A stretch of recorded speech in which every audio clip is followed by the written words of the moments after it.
মুহাম্মদ সাল্লাল্লাহু আলাইহি ওয়াসাল্লাম এর জীবনের শেষ মুহূর্ত চলছে।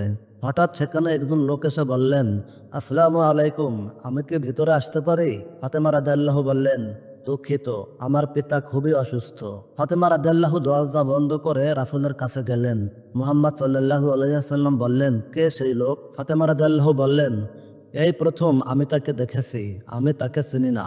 তখন রাসূল সাল্লাল্লাহু আলাইহি ওয়াসাল্লাম বললেন, শোনো ফাতেমা, সে হচ্ছে আমাদের এই ছোট্ট জীবনের অবসানকারী ফেরেশতা আজরাইল। এটা শুনে ফাতিমার অবস্থা তখন ক্রন্দনরত বোমার মতো হয়ে গিয়েছে। রাসূল সাল্লাল্লাহু আলাইহি ওয়াসাল্লাম বললেন, হে জিবরাইল, আমার উম্মতের কি হবে? আমার উম্মতের নাজাতের কি হবে?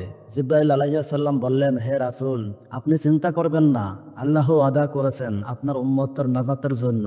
মৃত্যুর ফেরেশতা ধীরে ধীরে রাসূলের কাছে এলেন জান কবজ করার জন্য। মালাকুল মউত আজরাইল আরো কাছে এসে ধীরে ধীরে রাসূলের জান কবজ করতে থাকলেন। পাশে দাঁড়িয়ে থাকা জিবরাইলকে রাসূল সাল্লাল্লাহু আলাইহি ওয়াসাল্লাম গুনগানির সাথে বললেন, ওহ জিবরাইল, এটা কেমন বেদনাদায়ক জান কবজ করা। ফাতেমা রাদিয়াল্লাহু তার চোখ বন্ধ করে ফেললেন। আলী রাদিয়াল্লাহু তার দিকে উপুড় হয়ে বসলেন। জিবরাইল আলাইহিস সালাম তার মুখটা উল্টো দিকে ফিরিয়ে নিলেন। রাসূল সাল্লাল্লাহু আলাইহি ওয়াসাল্লাম বললেন, হে জিবরাইল, তুমি মুখটা উল্টো দিকে ঘুরালে কেন? আমার প্রতি তুমি কি বিরক্ত? জিবরাইল আলাইহিস সালাম বললেন, হে রাসূলুল্লাহ সাল্লাল্লাহু আলাইহি ওয়াসাল্লাম, সাকারাতুল মাউতের অবস্থায় আমি আপনাকে কিভাবে দেখে সহ্য করতে পারি?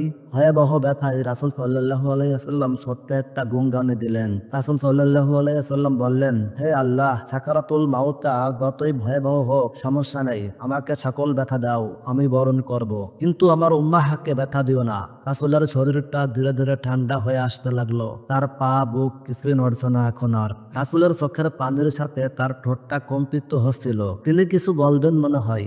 আলী রাদিয়াল্লাহু তার কানটা রাসূলের মুখের কাছে নিয়ে গেল। রাসূলুল্লাহ সাল্লাল্লাহু আলাইহি ওয়াসাল্লাম বললেন, নামাজ কায়েম করো এবং তোমাদের মাঝে থাকা দুর্বলদের যত্ন নাও। রাসূলের ঘরের বাইরে চলছে কান্নার আওয়াজ। সাহাবীরা একজন আরেকজনকে জড়িয়ে ধরে উচ্চ স্বরে কান্নারত। আলী রাদিয়াল্লাহু আবার তার কানটা রাসূলের মুখের কাছে ধরলো। রাসূল সাল্লাল্লাহু আলাইহি ওয়াসাল্লাম চোখ ভেজা অবস্থায় বলতে থাকলেন, ইয়া উম্মতি, ইয়া উম্মতি, ইয়া উম্মতি। রাসূল সাল্লাল্লাহু আলাইহি ওয়াসাল্লাম এর উম্মত হিসেবে এই ভিডিওটি শেয়ার করতে ভুলবেন না।